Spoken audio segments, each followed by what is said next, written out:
Hey folks, welcome to Bret Weinstein's DarkHorse podcast. I am sitting here today with Chloé Valdary, who is the architect behind Theory of Enchantment. Welcome, Chloé. Thank you for having me. Can you tell me, before we get into any of the other things that we want to discuss, what the Theory of Enchantment is?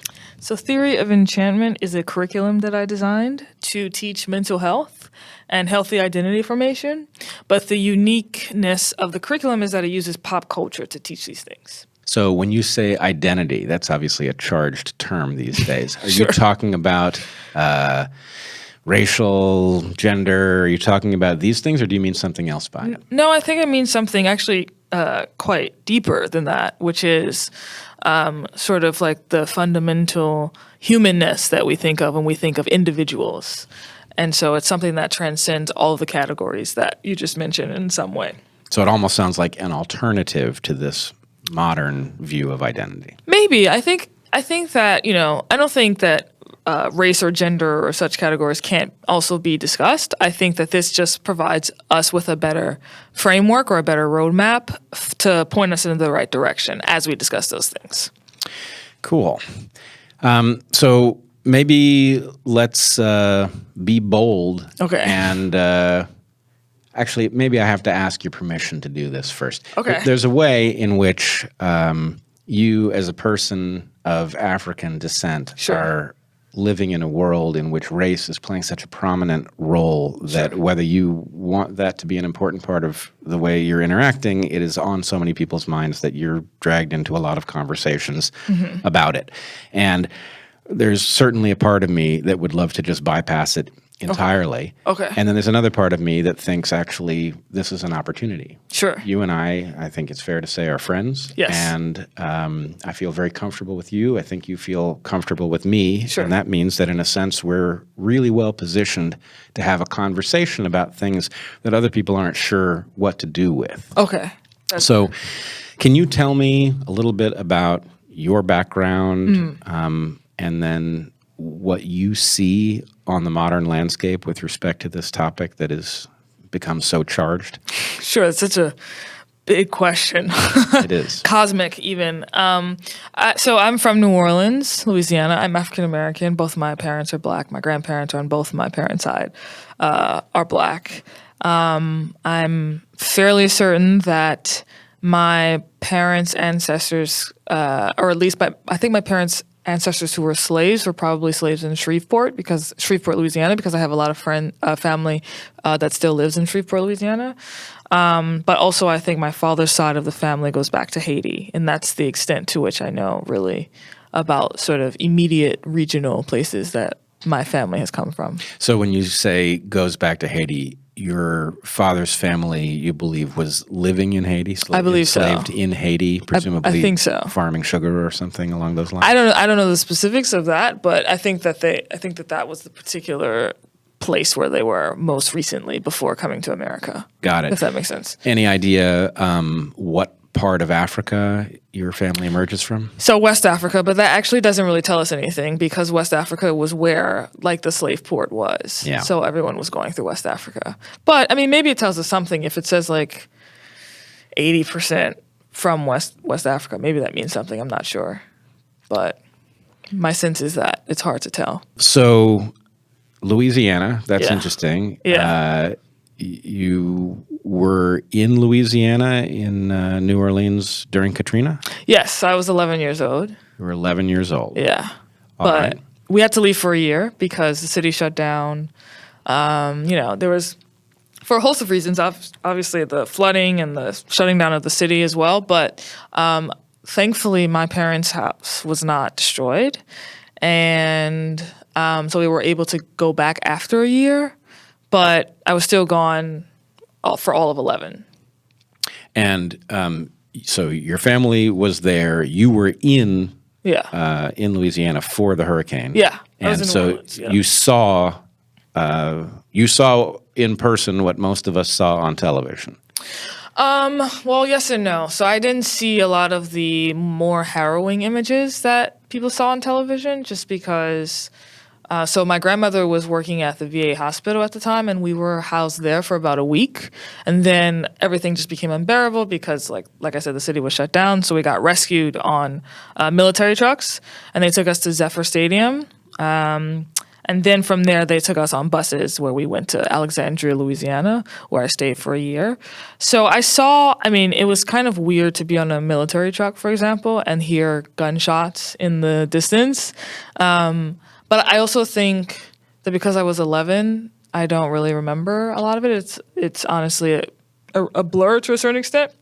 But I do remember some things obviously being out of the ordinary, but it wasn't as harrowing as other images of people stranded out and people in the Superdome and sort of the troubles that they had as well. People dead in their wheelchairs outside of City Hall, was it? Yeah.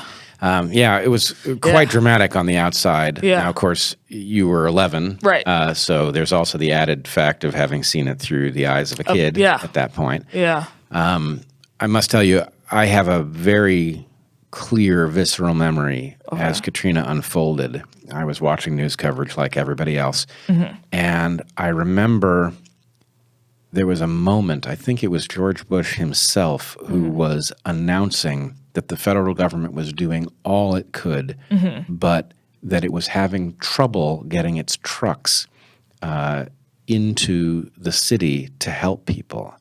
And I had this visceral reaction. I was overwhelmed with anger because there's no way, even if the president had forgotten that the federal government had helicopters. Right. The federal government knew that it had them. Right. And so the fact that it was going to pretend that it couldn't help people because the roads were in bad condition, it was clearly an excuse. Sure.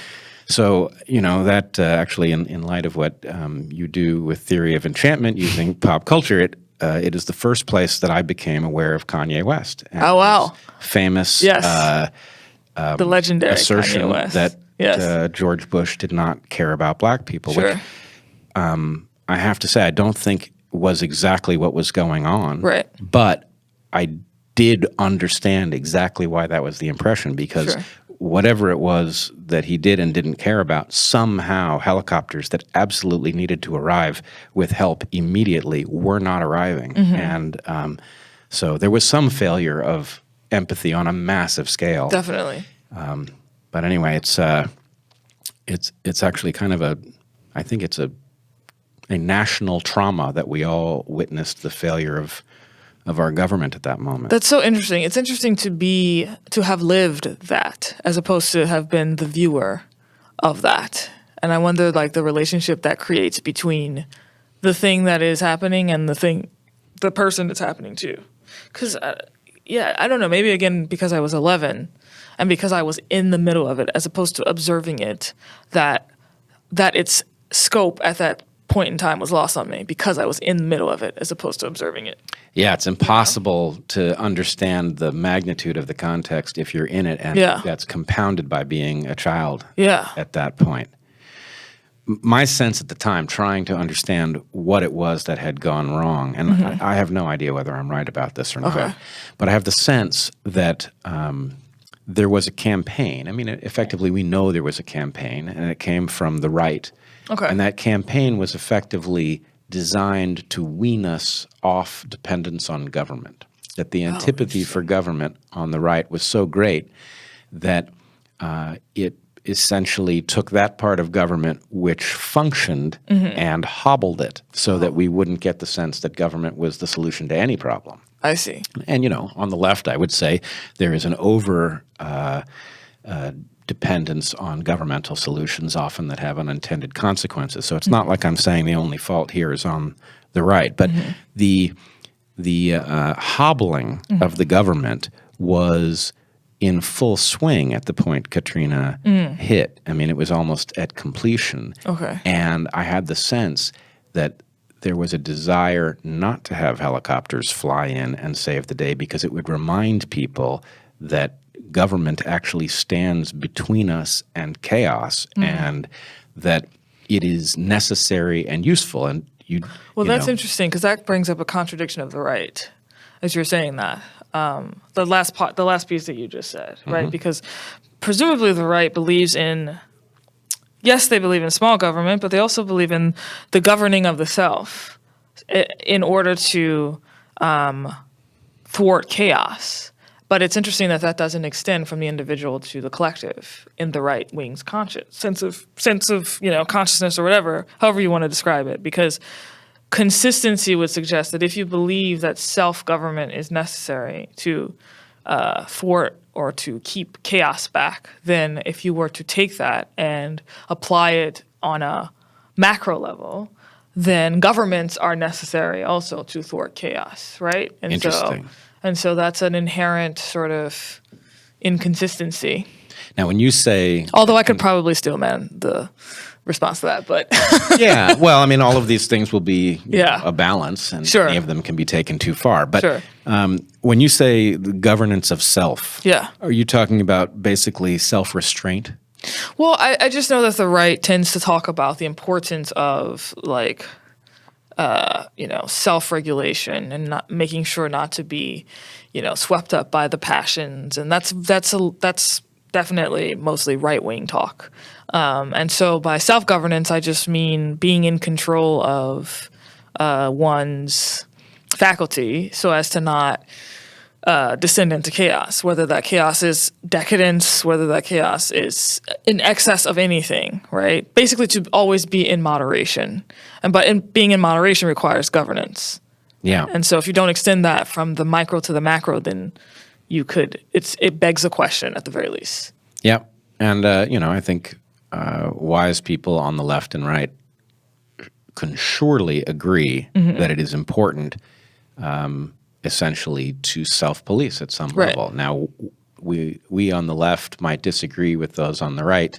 I don't mean to include you one way or the other. You define yourself as you will. Sure. We on the left, meaning me and others Sure. on the left, Yeah.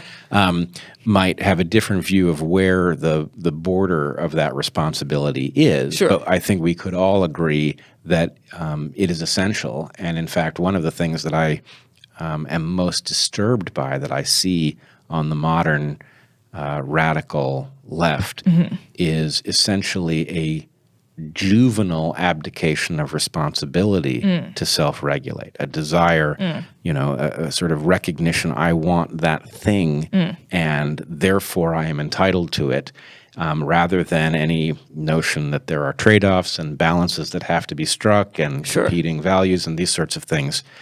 But anyway, I would love for the left and right to recognize the part of this viewpoint that they actually do share. Right. Unfortunately, I think that would require giving up previously held positions that the other is a monster. So you cannot find something of quality in a monster. And even more so, you cannot admit that you find something in a monster which is similar to you, because now you are identifying with the monster. So forever, Yeah. for 15 years, I have been saying the following set of ideas. The Fox News viewer believes that the New York Times reader is insane. The New York Times reader believes Yes. the Fox News viewer is crazy. They're both right, Yes. okay? Yes. And Yes. there's something very powerful in what you said about it is impossible to find that point of agreement in the monster on the other side.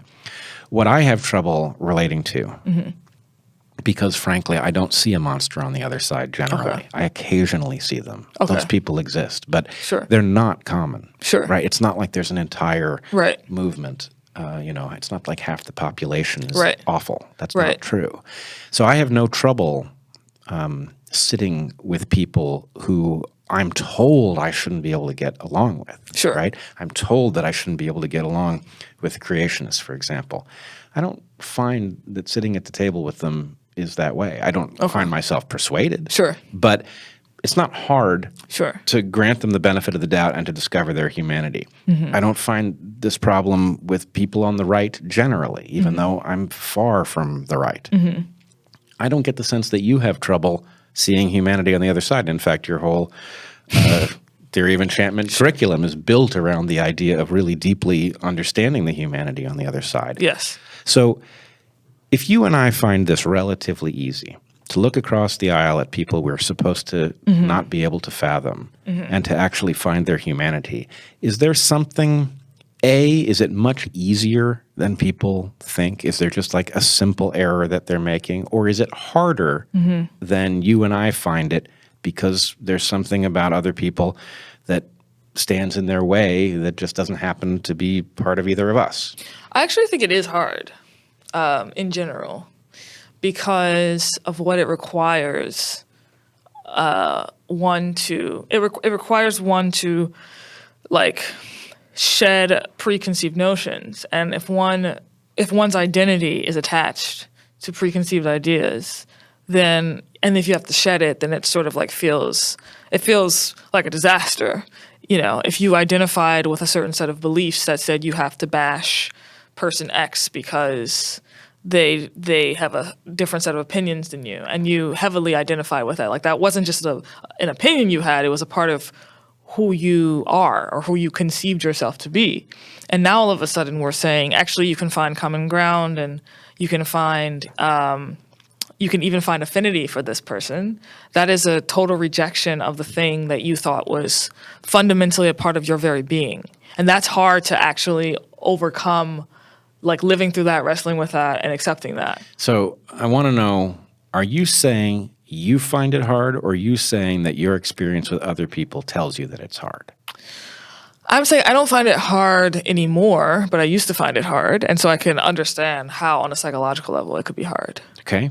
And do you know what experience you had or what you realized that caused it to become easier? Oh, to become easier. That's an interesting question.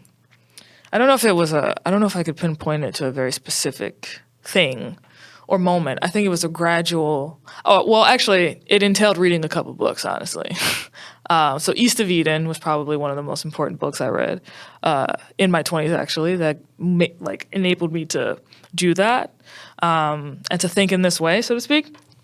But other than that, I think it was just an organic process of wrestling with these ideas. Which doesn't sound very satisfying, but No. First of all, I don't. It'd be wonderful if there was a simple answer. Yeah. If there was a simple answer, it would probably be more widely discussed. Okay. Although who knows? But actually, yeah. So I think the answer might be that I discovered that what we're talking about, the ability to sit across from someone who you don't like or whose ideas you don't like and still find affinity for them. That idea is actually found. I would argue we actually do believe in that. And the proof that we believe in that is its presence in pop culture. So like the movies that we love, the Disney movies that we love, for example, are often all about that, right? And they repeat themselves in Disney movies. A lot of the artists' songs that we listen to, and I'm saying like a big cross-section of society, right? The types of artists that we gravitate toward oftentimes do talk about empathy in their music, or do not even talk about it, but implicitly it's there, essentially. And so I think it was the realization that it is deeply embedded in what we desire to want to do at the very least, because it's found in the pop culture that we create. And so this idea that I initially thought was like a foreign idea became common in my eyes. And I think that realization and that organic sort of unfolding of the discovery of the meaning at the bottom of pop culture helped me to be able to more easily do that, because then that means that what we're describing is the fabric of stories found throughout art. And so then I have an entirely new relationship with that entire concept and that entire process. I really like that, and I realize in hearing you describe it that there are two things in my experience that dovetail with what you're saying. One is I have a memory when I don't know how young I would have been, maybe 8 or 9. Okay. And I think I was, ranting about the injustice of what was happening to nature. I've always had a very strong affinity for nature and a fascination with it, and I've always had a desire to. I like animals a lot, and I like thinking about them and watching them. And anyway, I was ranting about maybe I was ranting about hunting. Okay. And Eric, 3.5 years older than me, said, you really need to read Field and Stream. Okay. Right? And I said, what are you talking about? And he said, you really need to understand what it is on the other side. You need to understand how they see the world. And, it's a little hard to admit how profound an impact that had on my life, because at some level I now recognize myself as a 50-year-old adult who delights in being able to cross unbridgeable gaps. Right? It's like, there's a way, I think it's very honorable work, and I don't in any way feel cynical about it, but there's a way in which it does strike me as a challenge. When I hear there's a gap I'm not supposed to be able to cross, I always want to figure out whether I can convey something to the person on the other side about my humanity that will cause them to suddenly wake up, and vice versa. Right. The other thing, though, is I'm watching a world develop online that obviously didn't exist when I was a young person. You're young enough that it has existed for most of your adult life, or maybe all of your adult life. But I'm watching something happen with, for example, the videos that people post of their pets. Okay. And so there's sort of a culture of people posting things about, surprising things that cats do or dogs do. And there's a kind of a language that develops around the recognition of, there's this sort of, I'm going to botch it, but, this good boy kind of thing for when a dog does something really impressive. And I'm watching and I'm noticing that, people are talking about these things on Reddit or wherever, and they don't know whether they are on the same side of the political aisle. Right? They don't know anything about each other. Yeah. But the fact that, it might be that I have a hard time seeing you. Right. But if you and I are looking at that dog, the fact is our human relationship with dogs is universal enough that we can actually come together around it. And so, I had that similar experience with DJing. Because when I first moved to New York, I discovered New York and discovered... When was this? This was in 2015. Okay. I discovered Brooklyn. And, some of my friends took me out to these crazy parties in Brooklyn to see these awesome DJs who are super talented. And I've always been fascinated with this this thing that happens at concerts where people are willing to stand as close as possible to the other person that they don't know in order to get as close as possible to the stage. And so, what is it about that particular landscape that allows people to let themselves be vulnerable, essentially, but to also, it's a different style or a different kind of connection that occurs in that type of landscape. And the same is true for the dance floor and when you have a good DJ. So what is it? Because two people dancing together who have just met each other on the dance floor could have two totally different political viewpoints, right? Or could see, not even just politics, but could see the world fundamentally in totally different ways. And yet, what is going on at dance floor is powerful enough to have the people there not care, or that's not even they understand that is not the meaning of life, or that's not the essence of life in that moment. And even if it's just for a moment, they understand that whether or not they share the same political opinions is not really what is meaningful in that moment, right? So that would never really be a thing to come up, or it certainly wouldn't be the first thing to come up. It would be this attempt at connection, period. And so what is it about the generation of the music happening with the DJ that conjures that? And how can you take that, bottle that, and then put it into a landscape like Twitter, for example? Or is it even possible to do that? All right. That's quite amazing. So I think you're being even a little cautious in terms of what you're proposing about two people on a dance floor. Okay. Because if I model this based on my experience of people, if two people met in the circumstance you're talking about, and they found themselves on a dance floor together, and they danced well together, which has a whole deep meaning to it, whatever that meaning is. And I'm convinced we haven't unpacked it enough. Okay. But let's say two people experience, they groove well together, right?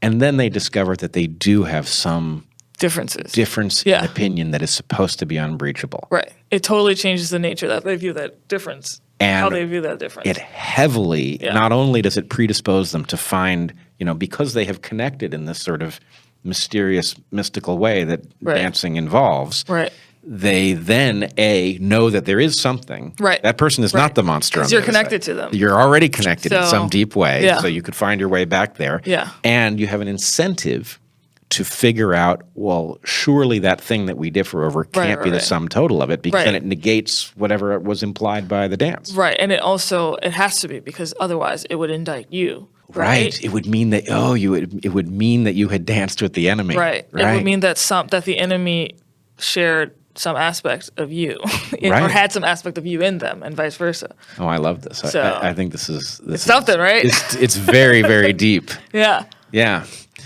Well, that's marvelous. Yeah. So how do we get it to Twitter? Well, so this is a weird week for us to be talking about this because my life on Twitter, which has for years been a terrible match for what people say about the bitterness and rancor and inability to discuss things. So for years, Heather and I have both had the experience of finding most of Twitter pretty respectful of us, pretty ready to listen, ready to, admit error when they say something intemperate. And then, this week that's turned on me. Okay.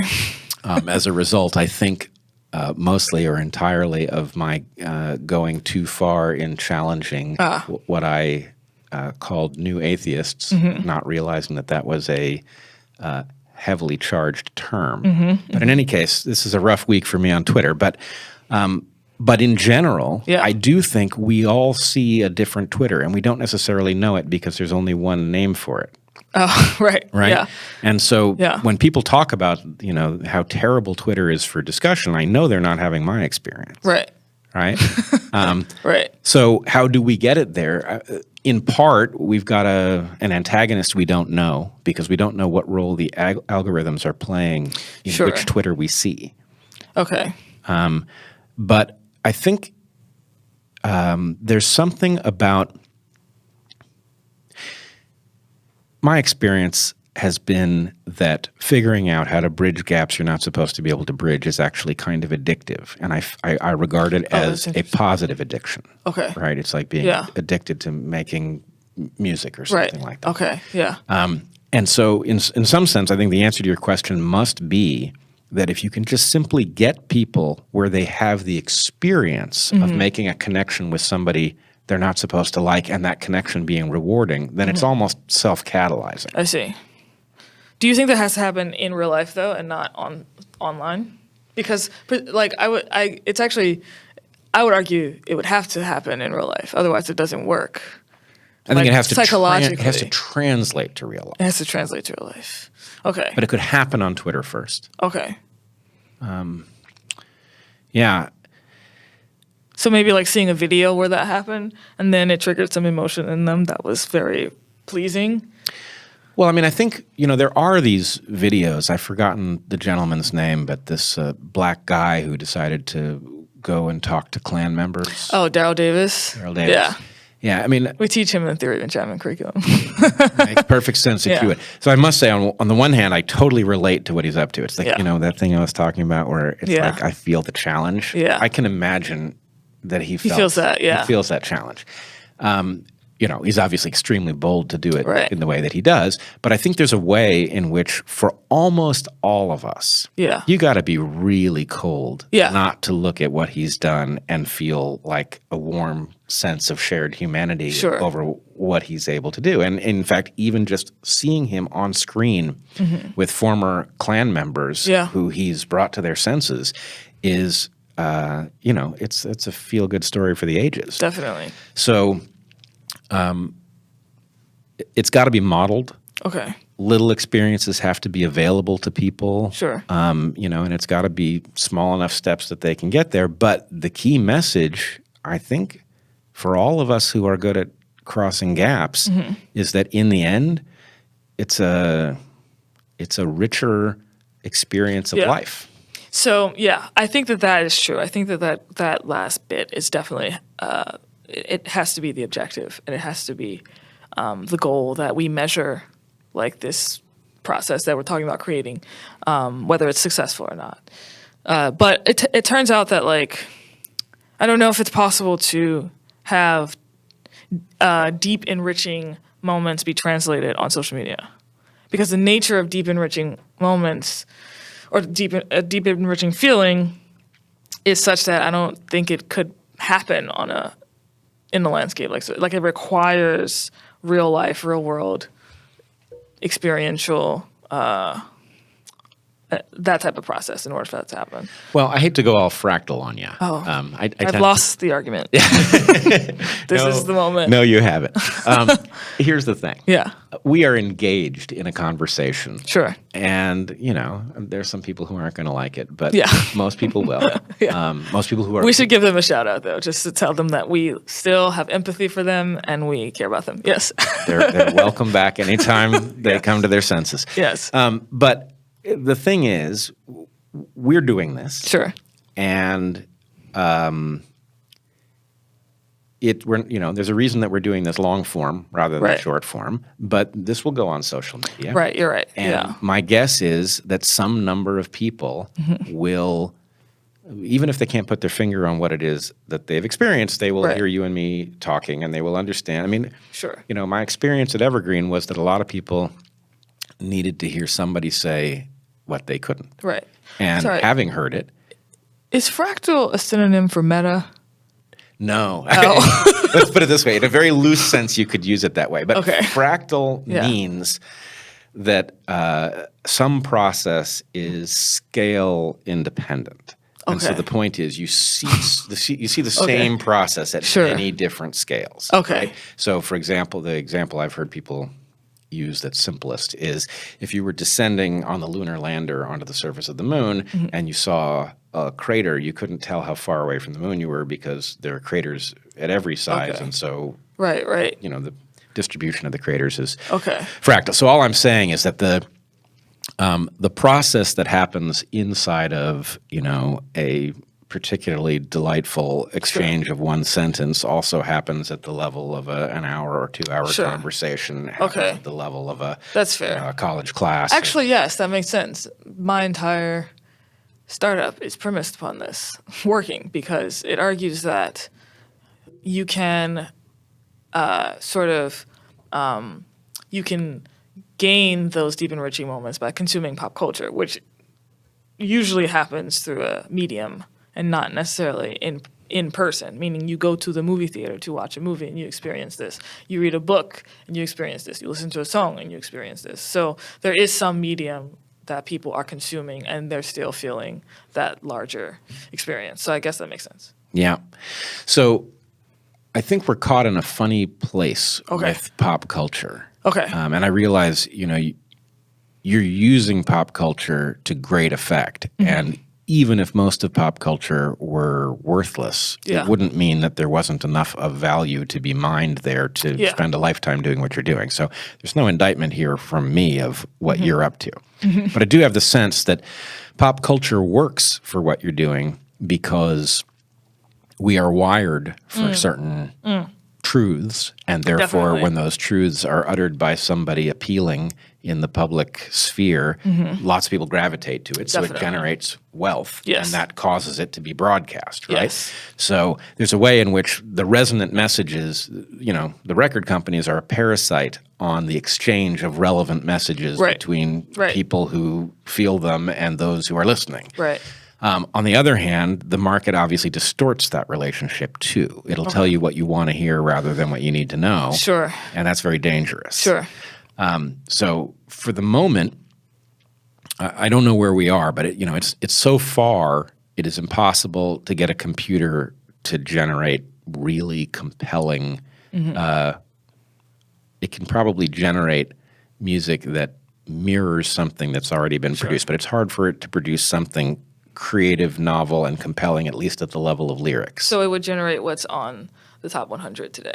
Right. It would generate some slightly novel version. Sound exactly like, because of the state of the top 100 today. Yeah, rather than somebody telling you something deep. Right.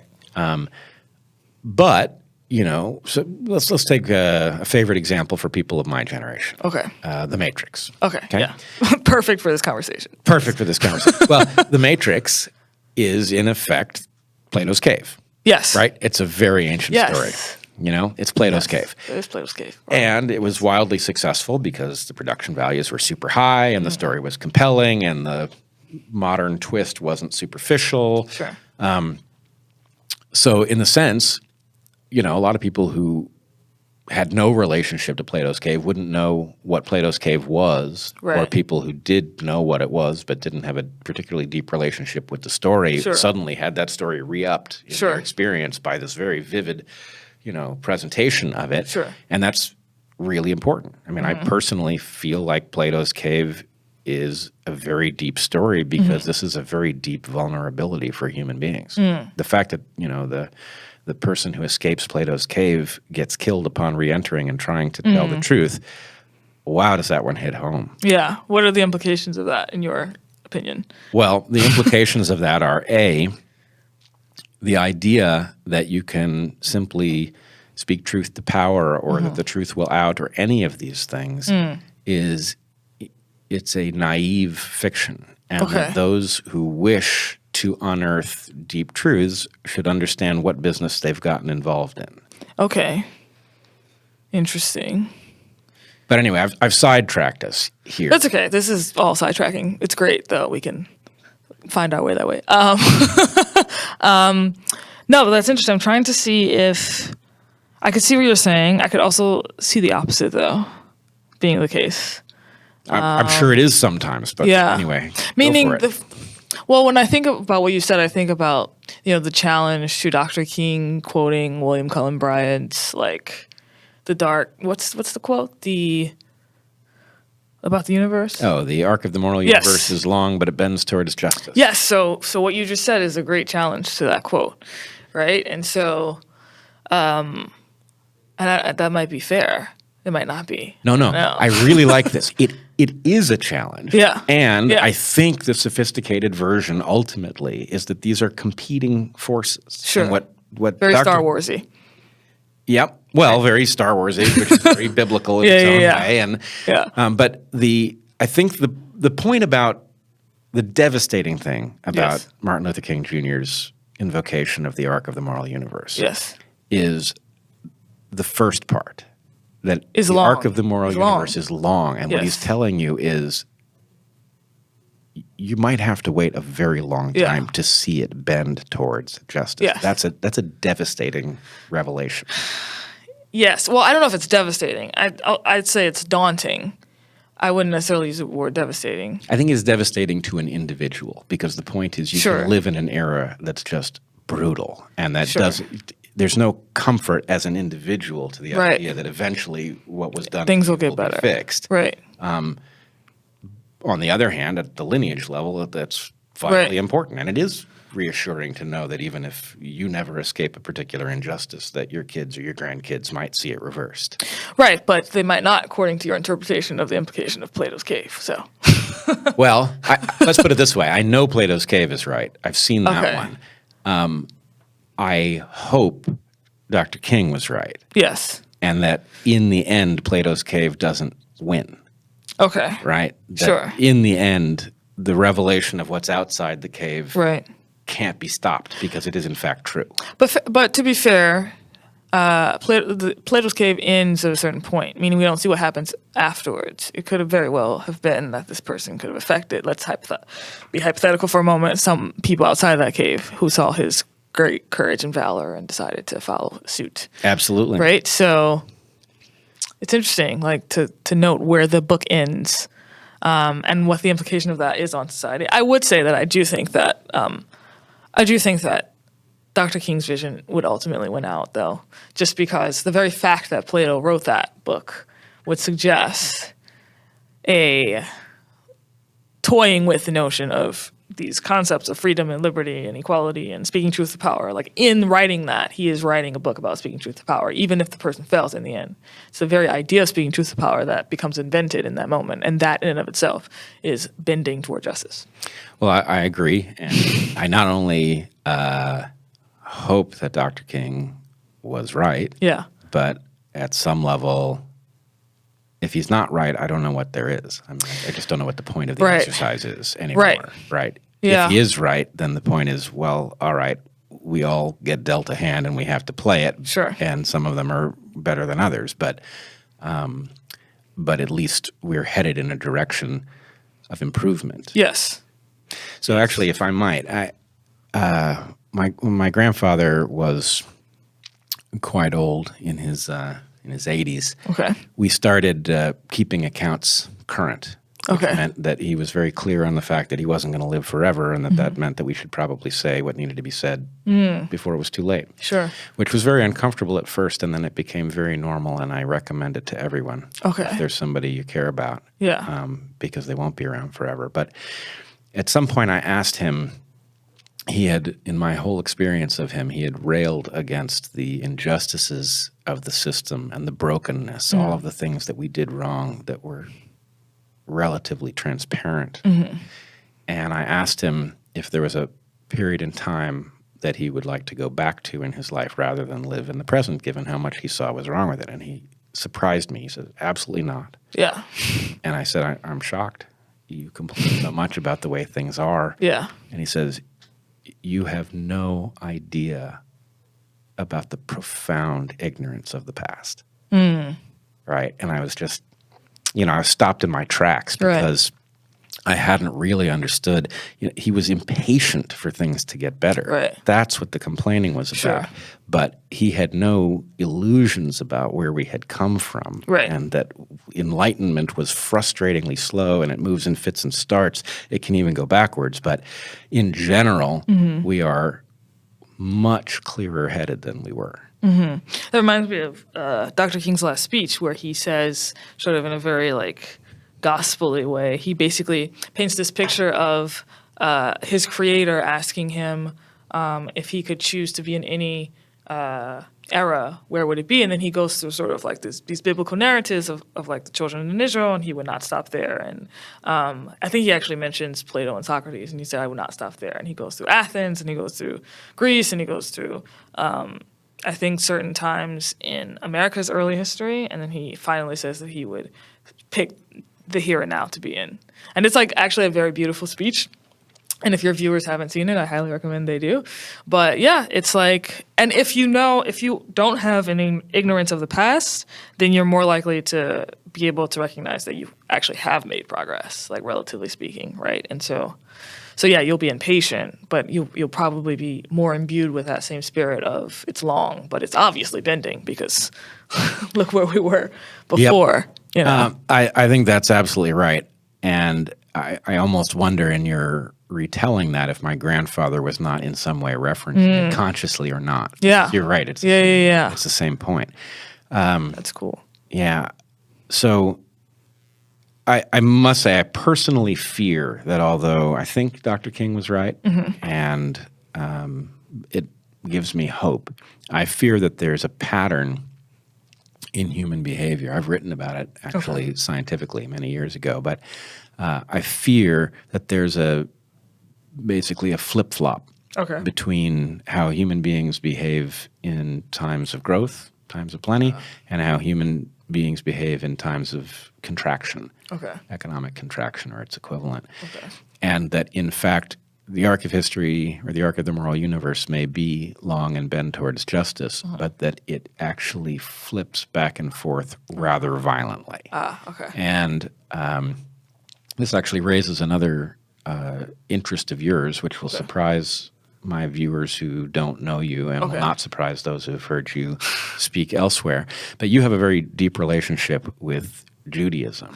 Yes. And anti-Semitism. Yes. And anyway, fighting it, folks. Yes, absolutely. Oh, right. Was I unclear about that? Oh, man, that's terrible.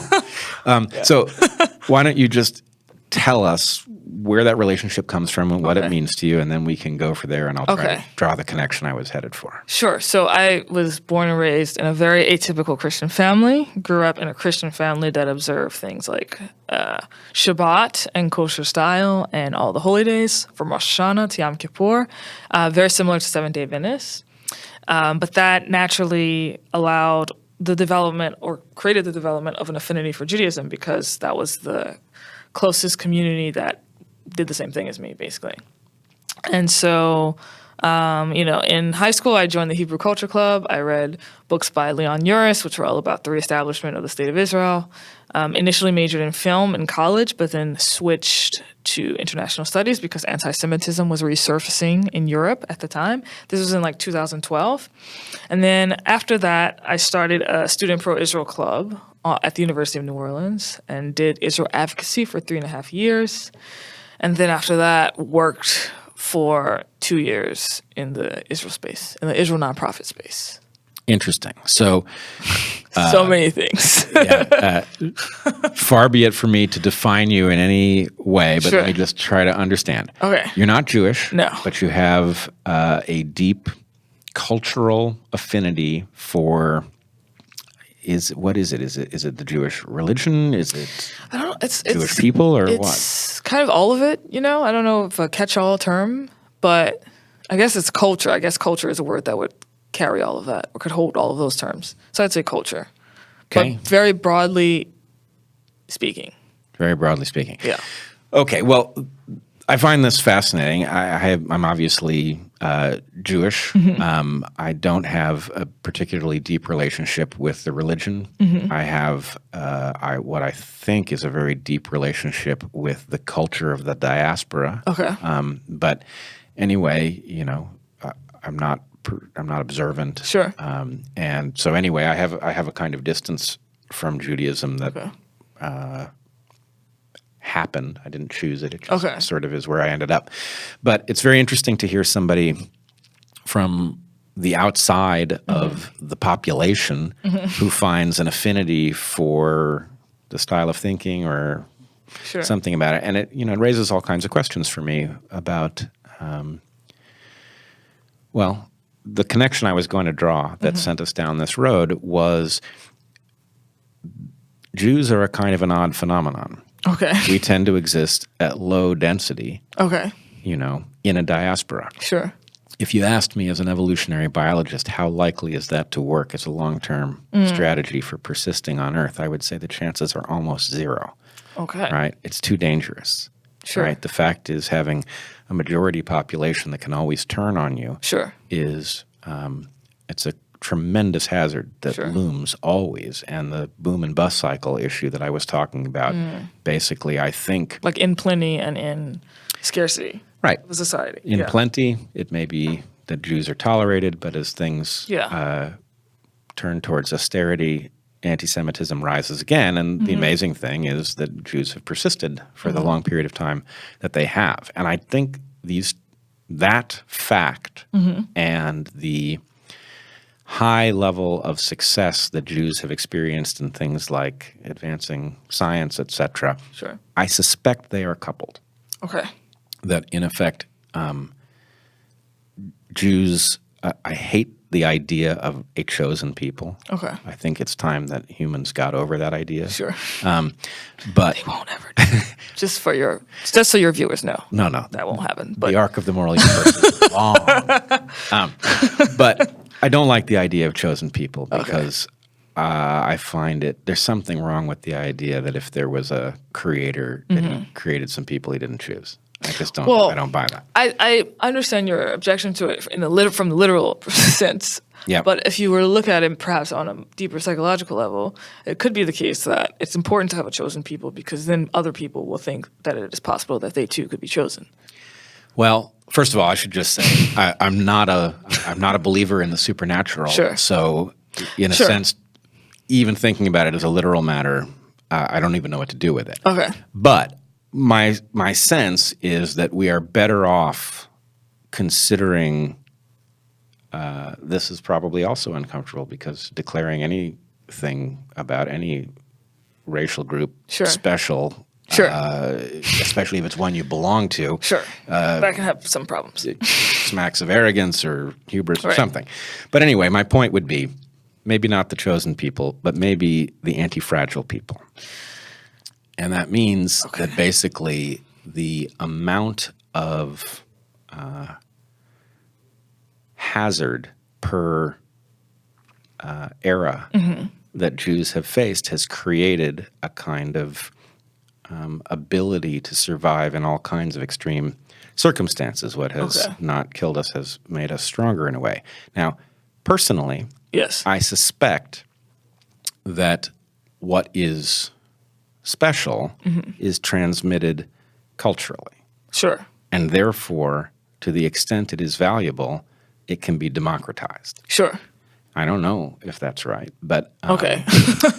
Oh, okay. I thought you were, yeah. I don't know. Okay. As far as I know, it's Wait, what was the last thing you said? To the extent that it is culture, it can be democratized. yeah, right. Why? Let's put it this way: How? if it was genetic, right? Right. If the fact of many trials and tribulations had created special genes, Sure. there'd be nothing you could do about it other than I see. breed them out. I see. I mean, breed them out into the other population. But that doesn't necessarily mean that culture can be democratized. Well, Just- culture can be democratized. Just because. And in fact, you're the proof. No, but I'm an anomaly. Well, you're an anomaly, and this is a totally uncontrolled experiment in Sure. the sense that, there's nothing about this that is controlled. Sure. Everybody is idiosyncratic, Sure. including you. But the point is, Judaism is not a recruiting religion. Right. It does not seek converts. Right. Right? In fact, it sort of looks askance at people Sure. who wish to join. Sure. But it allows it. Yes. And you have taken an interest in the culture yes. and have absorbed the meaning of that culture Yes. very deeply. Sure. Right? So that's the meaning of democratizing of culture. I guess I don't know if the process by which that happened is really scalable.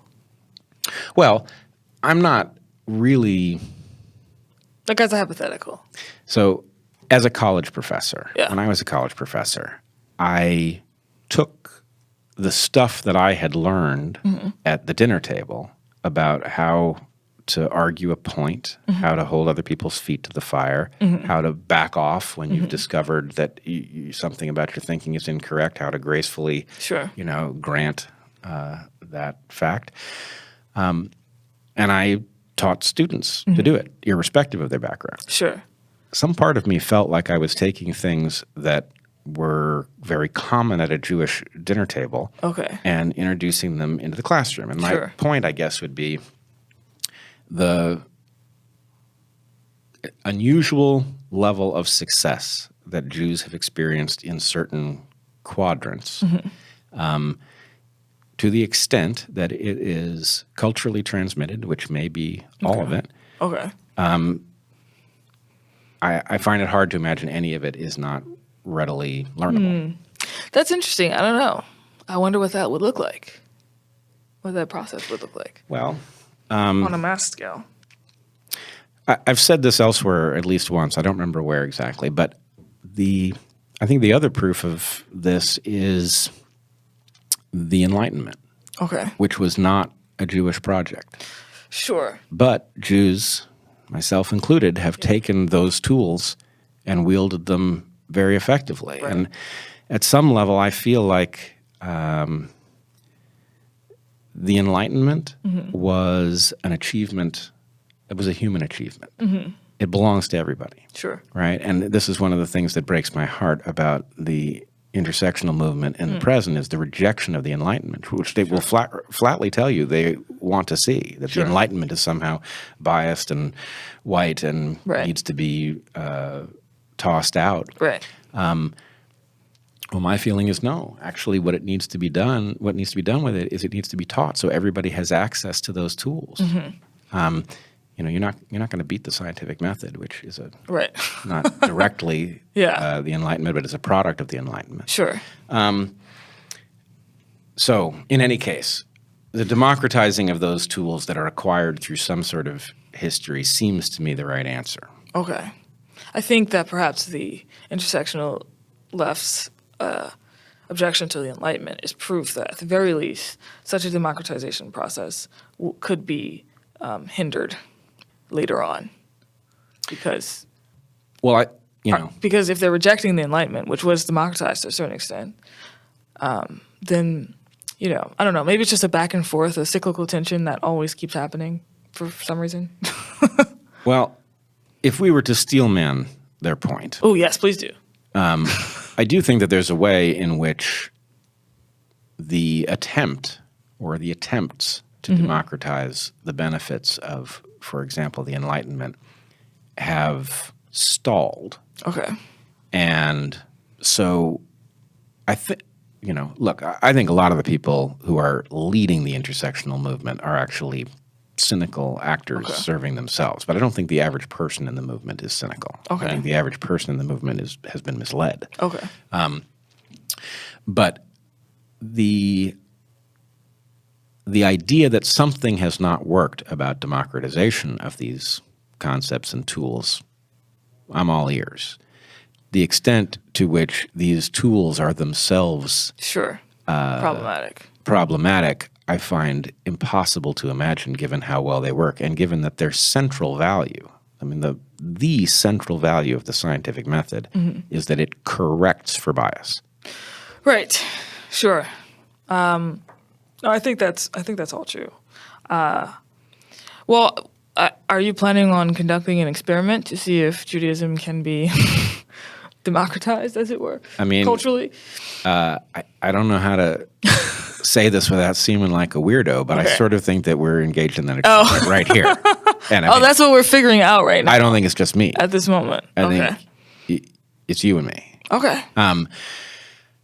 I was in. It's like the Matrix when you wake up and you realize what's going on. Right. Wow. That was but I mean, But I don't know if it's a conscious thing. It's like. Nope. Might not be, and it might be a foolish thing to even say out loud. Yeah. I mean, I don't know, but I wouldn't go that far. But yeah, I don't know the implications. I don't know if I need to know the implications of what that would mean. But it's a cool thing to think about, I guess. Well, maybe let me rephrase the point this way and try it out on you. Okay. The Greeks Yeah. discovered a very powerful toolkit for thought, for mathematical proof, etc. It was a discovery of the Greeks, but it doesn't belong to the Greeks. Sure. Right? Everybody gets to use trig. Sure. The Galileo obviously innovated a perspective that allowed us to understand things about our physical universe and our place in it that are not his property, not the property of his people, but they are human achievements. Okay. When Americans landed on the moon in 1969, Americans may have viewed it as an American achievement, and it was. Sure. But there's also a way in which people all over the world viewed it as a human achievement, and it was. Sure. Right? I feel like I know where this is going. Right. Well, I mean, it is going, and it is inherently there. But the basic point is, look, stuff is going to get discovered by some population first. It's just inevitable that it will. And some stuff is going to get discovered in many places that aren't in contact with each other. I mean, farming was discovered 5 different places at least across the planet. Does that mean that people who don't come from a population that discovered how to farm are not entitled to do it? Of course not. Right. So anyway, the question is not the most noble viewpoint on how we are to move forward as a species that wherever valuable stuff is discovered, the insights belong to all of us. You don't discover on behalf of your population. You discover on behalf of Enlightenment. So I think it's a great question, by the way. Well done. Thank you. Really good question. So I think that the answer is both. And this is a paradox. But I think the answer can be that both, in one sense, when you discover something, it's on behalf of humanity, but also, and yes, they are the, how did you put it? They belong to everyone, and like anyone can practice trigonometry, right? So I think that's true. But I think it's also true that human beings need and are wired for story.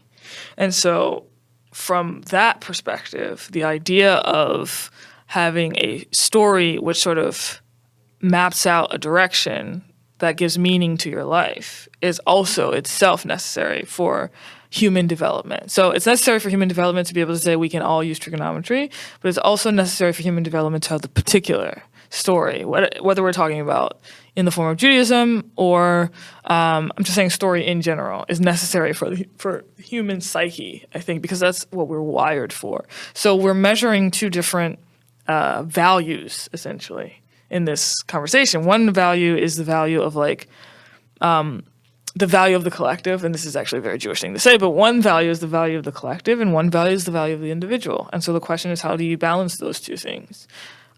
Because both of them are necessary in terms of how we shape the stories that we tell our lives. It is incredibly moving to think about, the landing on the moon being an achievement for all of humanity and sort of like a feeling of oneness with all human beings.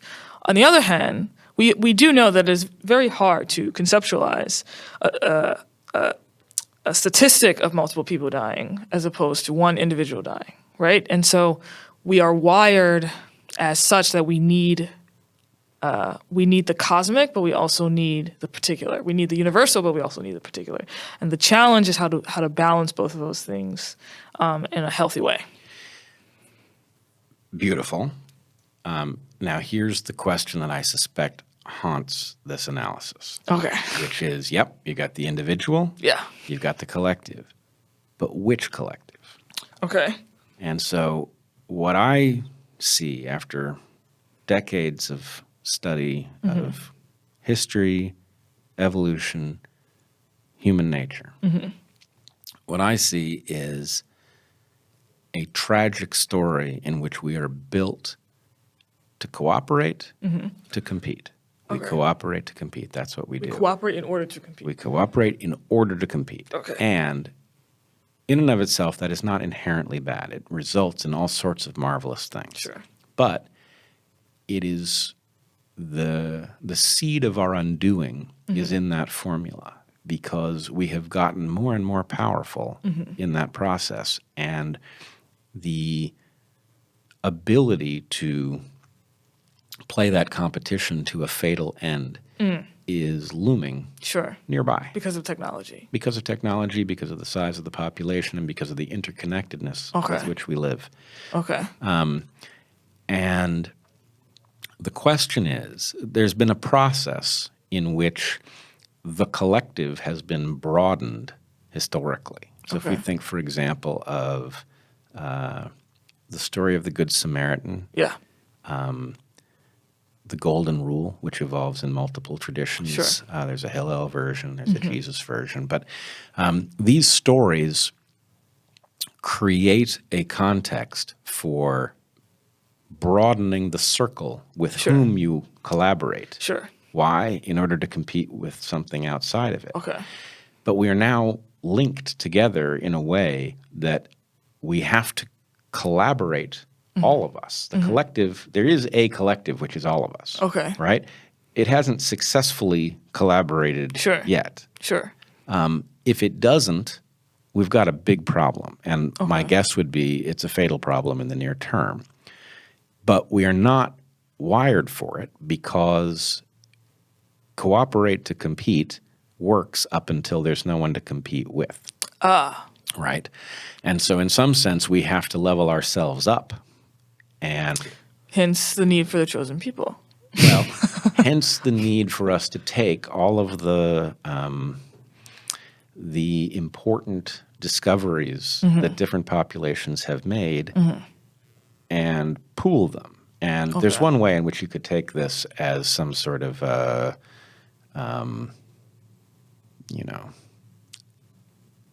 utopian, all is one kind of viewpoint. And what I'm saying is that the difficulty is that the story in which we all realize, what astronauts typically realize when they look back at the Earth and they have what's called the overview effect, right? That experience somehow has to be translated to everybody. Yeah. The discoveries that each population have made that are valuable has to be democratized. Okay. And that we are not wired for that transition, even if we require it, is a daunting challenge. Okay, I see what you're saying. Yes, I was going to say I don't know if that's possible to translate all of the sort of discoveries of every community to the entire circle, meaning to say that we all inherit this, or this is our inheritance, all of us collectively. I don't know if that's possible. Well, okay. At the risk of pushing this somewhere very uncomfortable. Oh, okay. Yeah, sorry. But at the risk of doing that, can we talk about the predicament of the population of people who arrived in the New World for the purpose of functioning as slaves? I mean, Sure. obviously this is a population that you derive from on both sides of your Sure. family. That population, it was many populations in Africa, Yeah. but that population that assembled here Yes. for the purpose of doing the labor Yes. of the population with power, Right. it had its culture systematically destroyed, Sure. right? Not Yeah. 100%, Yeah. but to a great extent, Yeah. for the purpose of making enslavement function. Right. That population, therefore, does not have access to the ancestral Sure. the goods. Inheritance. Right. It Right. had its language destroyed, or Right. its languages destroyed. Right. It had its coherent set of cultural traditions largely Yeah. disrupted. So the point is that population actually has to take on Another. some. It doesn't have to be one population's package of discoveries, but it has to take on something to replace that which was stolen from it. Oh, that's interesting. Am I wrong about that? I wouldn't necessarily think about it in these terms, because if certain elements of culture are universal and thus can be found in every culture, then technically one could guess that the things that we are taking from other cultures were also part of our culture at some point, even before it was destroyed. Well, let me come at that biologically and just give Okay. my best guess. Okay. People are very similar Yes. in their capacity to discover. And Yes. what we see, if you take a guns, germs, and steel view of history, which I very definitely do, what you basically see is that human beings inherited very uneven pieces of turf. Okay. And that those very uneven pieces of turf cause some populations to move faster Sure. and some populations to move slower based on, for example, how many domesticable animals are available to them. So Sure. there was a concentration of domesticable animals above, the size of a rabbit, in Asia. Right. And there was a deficit of them in the New World, Okay. for example. So that is to say the ones that exist in the New World now Right. were transported from Asia and via Europe Right. primarily. But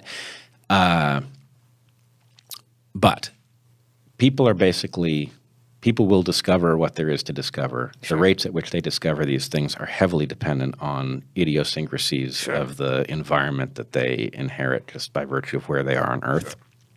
And so I don't think there is any reason to imagine that, many of these things were discovered in various places in the Earth or across the Earth, and that in places where they hadn't been discovered yet, they would be. Right. We can see in Mesoamerica, for example, a highly sophisticated culture that was a few hundred years behind Europeans in terms wow. of metallurgy. Okay. Right? Maybe it was 1,000 years behind, but it Yeah. wasn't Yeah. vast distance in historical context. Yeah. And the point is, that created a military disadvantage that was absolutely unbeatable when Sure. Europeans showed up. But my point is, I agree that populations that have had their culture disrupted either had those discoveries in their history or would have come across them soon enough. Sure. But from the point of view of where we all land now, Sure. I think the point is, well, we've got libraries. Sure. They're full of these discoveries. Yeah. Why don't we just make sure that a package that contains all of the most useful stuff is given to everybody? Available. Yeah. Yes. Made available. I think that's fine. I think that's a different analogy, but I think it's a good solution to, well, we've sort of meandered from this particular versus the universal to who inherit what, or proof that there has to be this approach that says that everyone would have access to the gifts that all communities or all ancient peoples have created or discovered. Because if you run into a situation like people's history being wiped out, they will need to take from other people's histories or other people's accomplishments and also be able to call it their own. But I think they're able to call it their own because they're human beings, not because of where they come from or because of even the origin story. I think the fact of the human being, that we are human beings, transcends all of that. And so that is why, for example, African Americans have a right to that heritage. Not because it's useful, but because it is, and this is, I can't prove this, but because it's a metaphysical statement, but it is objectively the case that what transcends all of that is the dignity of the human person. Yeah, I think, in fact, well, I think these are two facets of the same coin, and Okay. I agree that if we take, But Yep. if we acknowledge the dignity of the human person and like what that entails, we also have to recognize that in order to thrive, I think human beings need stories, and not stories just of the collective, but also stories of the particular. And so, so to ask the question, which is a challenging question, it's a very good question, why can't the accomplishments, for example, of the Jewish people be the collective accomplishments of all of humanity, right? As opposed to seen as this very specific thing, very particular thing, in a sense. Because Galileo's accomplishments are not seen as the Italian people's accomplishments, right. right? So there's this difference there. But I don't necessarily think that there's anything wrong with the difference. Oh, I don't think there's anything wrong with the difference. And I'm not looking to sanitize or neutralize the stories at all. It's not even really the accomplishments, well, I guess accomplishments is maybe too vague. It's the tools. It's the tools that I see as absolutely vital that we democratize. Okay. Everybody needs access to those tools. And to the extent that our cooperate to compete modality has brought us to this place, it has also caused us to wield tools and to deny them to others. Sure. That's the key strategy. Sure. Is I'm going to discover a tool, I'm going to wield it to benefit me and whatever I identify as self. Sure. Right? And I'm going to deny it to those with whom I am competing. It's an interesting it's an interesting notion in light of the fact that some intersectionalists reject the Enlightenment. Yes. Because it's a reverse thing. Because you would think that many people who hold this political ideology believe that they do so in the name of minority groups. But what you're saying is that if you reject these tools, which are the inheritance of all of humanity, then you're doing something that's actually fundamentally undemocratic. You're like reversing that democratic process. Yes, and it's so self-defeating. Yes, because you're only hurting yourself, essentially, because you're denying yourself access to the tool, which is actually your inheritance as a human being. It's your inheritance, and this is exactly my frustration. Is that I have the sense there is really something to the idea that some people have been shut out of access to those tools, and instead of demanding access to those tools, they're declaring the tools illegitimate and biased, which is not the case. Right. That's interesting. Yeah, that's very strange. Yeah, well, it is very strange. It's very disheartening. Yeah.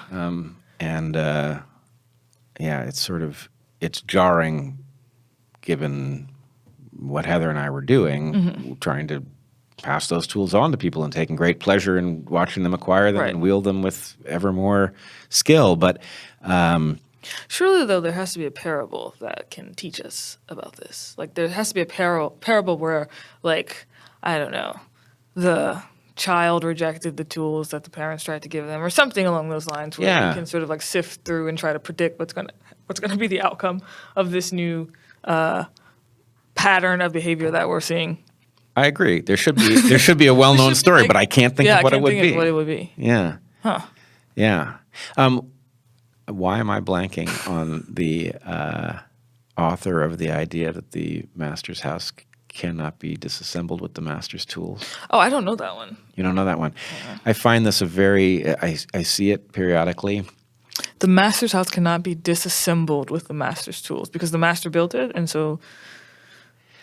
I have to say, this is an idea that people wield, and I can't make sense of it. It sort of sounds right until you think about the implications. And my feeling is, well, I just don't know what it means. well, it means that, it's obviously a reference to slavery. Okay. The master Sure. has tools, and if you want to dismantle slavery, you can't do it with the tools that belong to the master. But my that's feeling, absurd. It's absurd. That's absurd. It's not only That's absurd. fundamentally absurd. It's Baldwin almost- would have ripped that apart. It's the opposite of the That's truth. absurd. Right? That is like the literal... Wow, I hadn't heard of that one Nobody's before. got better tools than the master. Right? Go in the Right, master's that's- shed. The master has the finest tools in town. If you were going to use tools to dismantle the master's house, those would be the ones. That is absolutely ridiculous. Who Yeah. came up with this? I can't believe I'm blanking on it. I used to know it like the back of my hand, but not that I know the back of my hand very well. I've never understood that expression, but yeah. I will have to think through I'm sure there are more implications for this statement because that's just... I mean, first of all, the audacity to assume that... See, this is the point. This is the problem that I have. This is the thing that frustrates me. What is at the essence, or what connects the master and the slave in this paradigm that we are talking about? Because in the book As a Man Liveth, the author says, "Be neither a master nor a slave." And in the conversation with Nikki Giovanni and James Baldwin in the 70s, Nikki Giovanni says there are only two people that are hated the worst in this world, and that is the master and the slave. So almost like trying to promote this rejection of that paradigm as a starting point. But anyway, even if we were to take that paradigm as a starting point, it's like what is at the base of these two categories is the human being. And so this idea, it's like, it's so antithetical to, it's so fundamentally untrue because on a sort of, I don't know how to put this, on a deeper level, both of you are human beings, so both of you can exhibit certain qualities and certain behaviors that are either destructive or productive or moral or immoral, right? So this idea that like, that one cannot even, this goes back to the beginning of our conversation, that one can't find the commonality or the common humanness between these two categories, which would make a person realize that that statement is silly, right, is very dehumanizing, actually, because it says that the essence of what you are these categories, not the human being underneath. Because if it's the human being underneath, then the slave could take those same tools and make something else, right? The point is not the tools, it's the being that's using the tools. And so this saying is ridiculous because it takes the autonomy away from the human being, which is ironic because the categories are master and slave, but this person does not come with up with the category of a free person or a person who is free. Yeah. The person who is free does not fall into either of those categories. I 100%, Right? I 100% agree with this. And the question,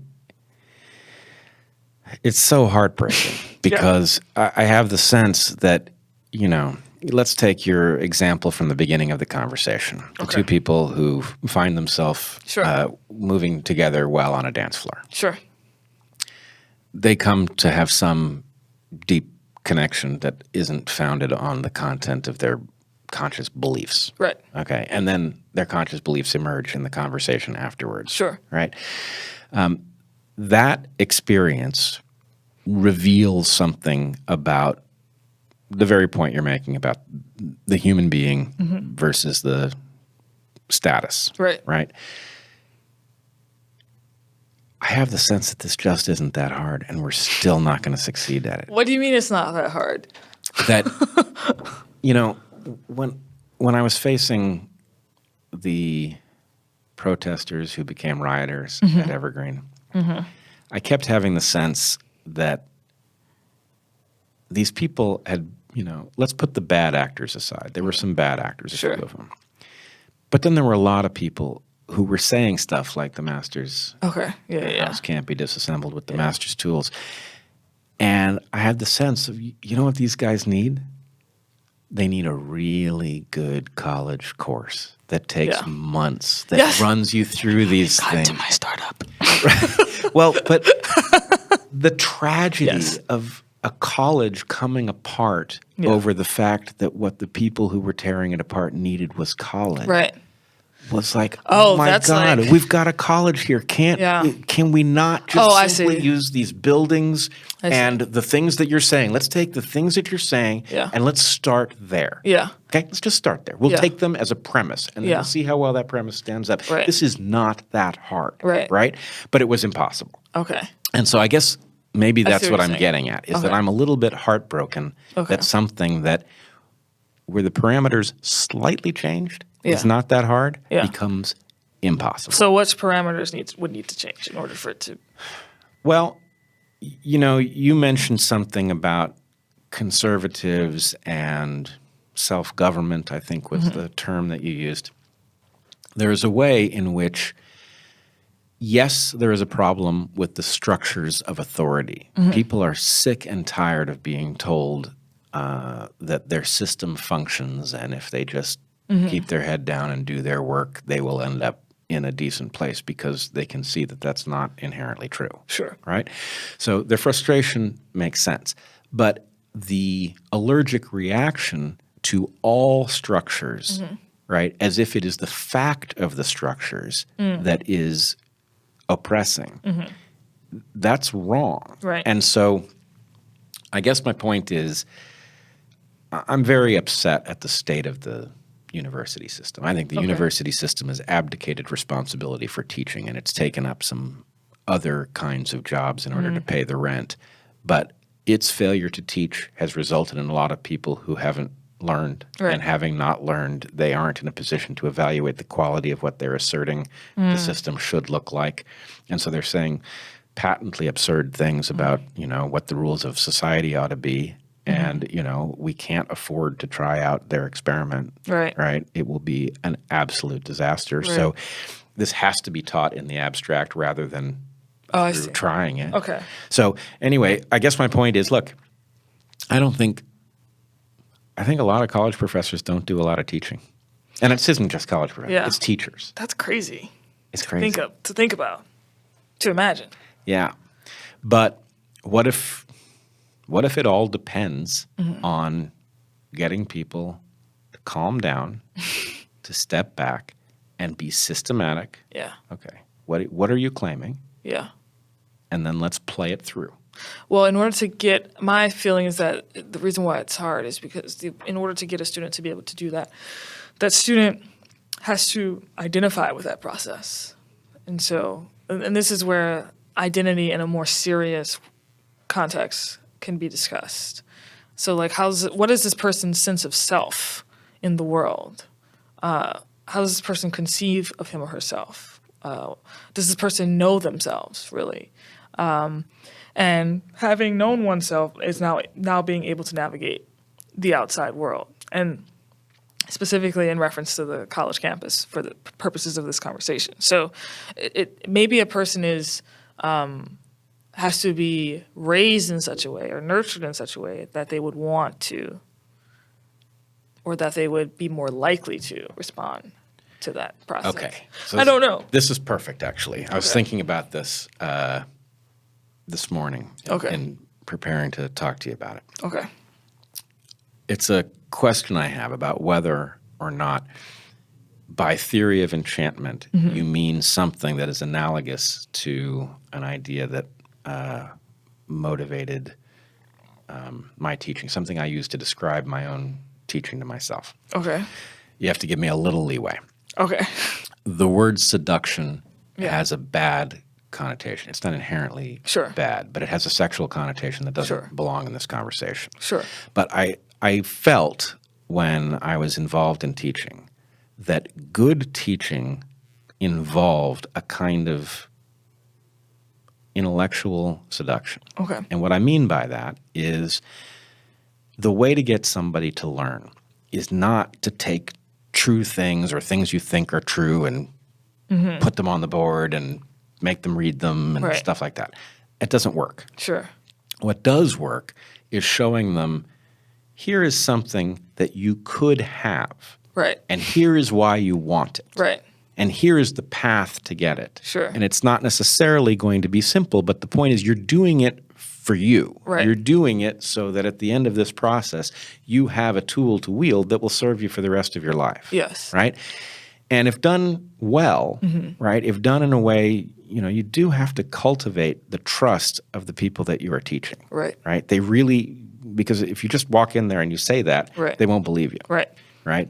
They're too jaded. Right. But if you allow them to see your humanity, which goes to what you were saying before, if you allow them to see your humanity, you show them that you are dealing with them straightforwardly, Yeah. and then you place the thing on offer. In my case, it was an evolutionary toolkit that allows you to understand what is otherwise a very confusing predicament that you've landed in as a human being. Okay.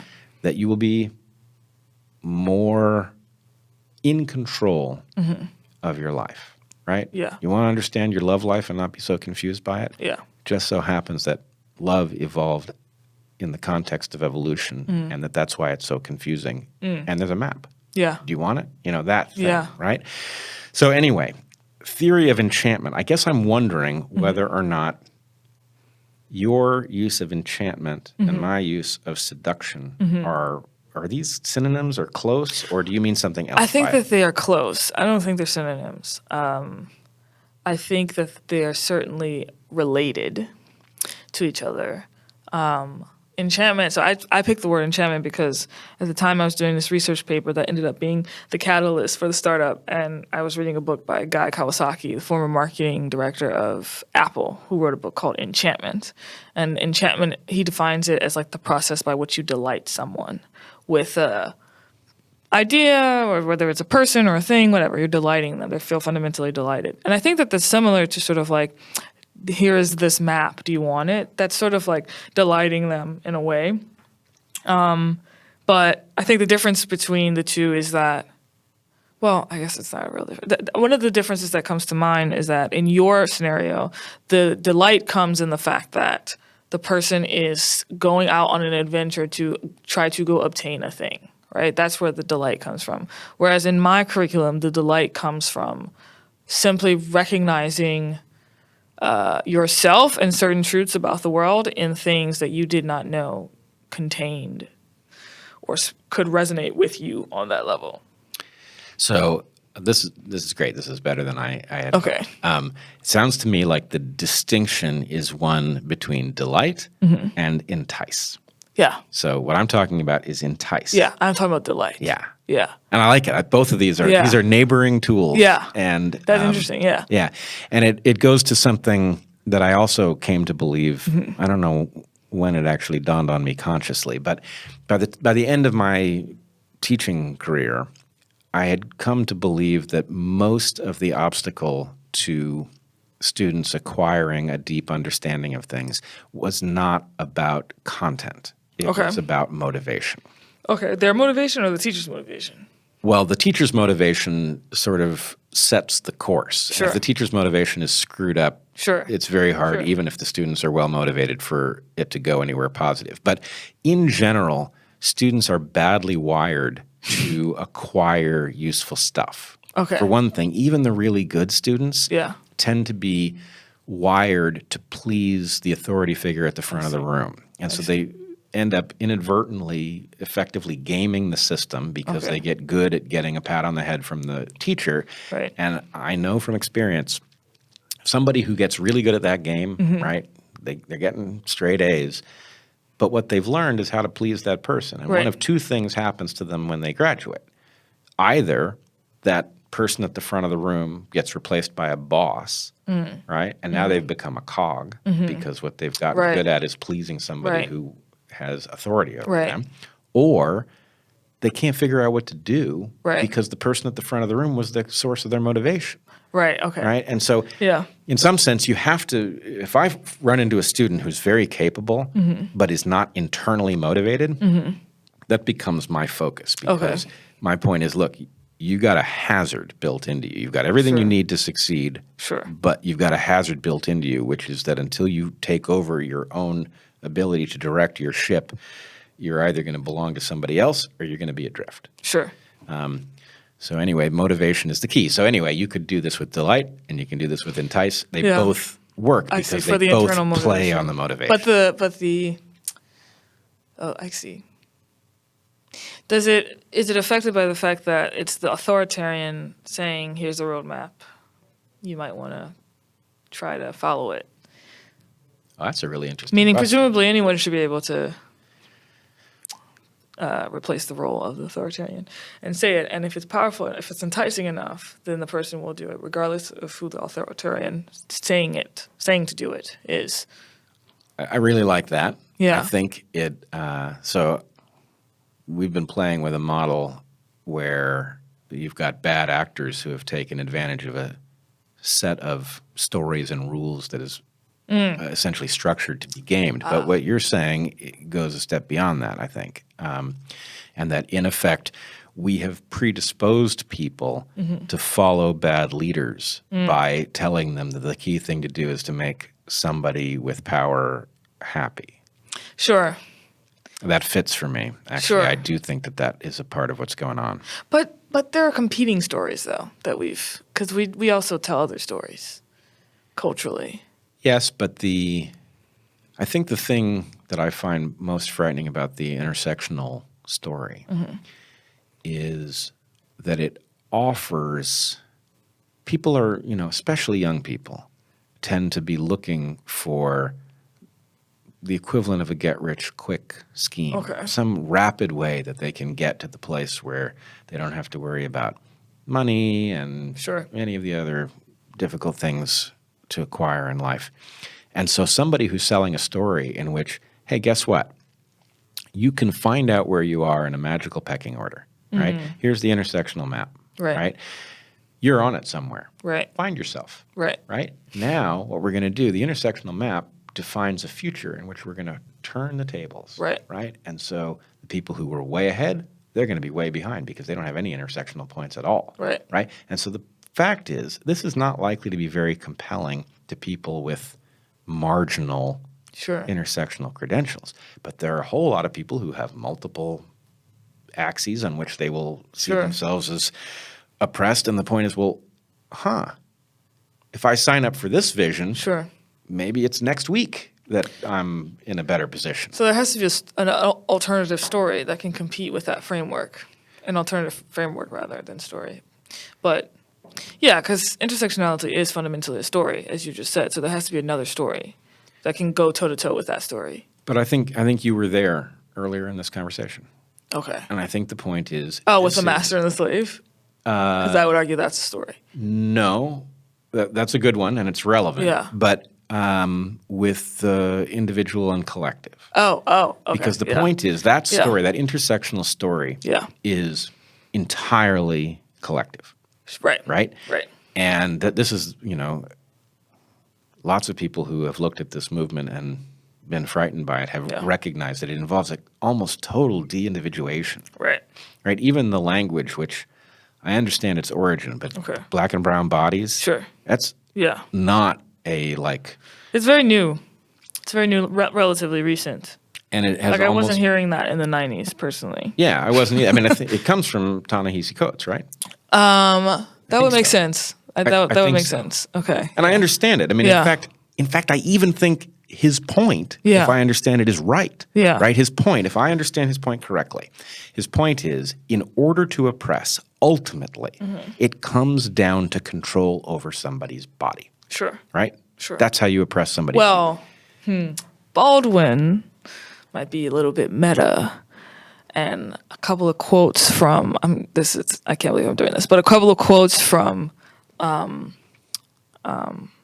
the name of that movie? The Great Debaters. Wow. Okay. So The Great Debaters is based on a true story. Denzel Washington plays this coach who coaches debaters. It's during racial segregation. It's in the South. The team ends up competing in Harvard and winning the entire year.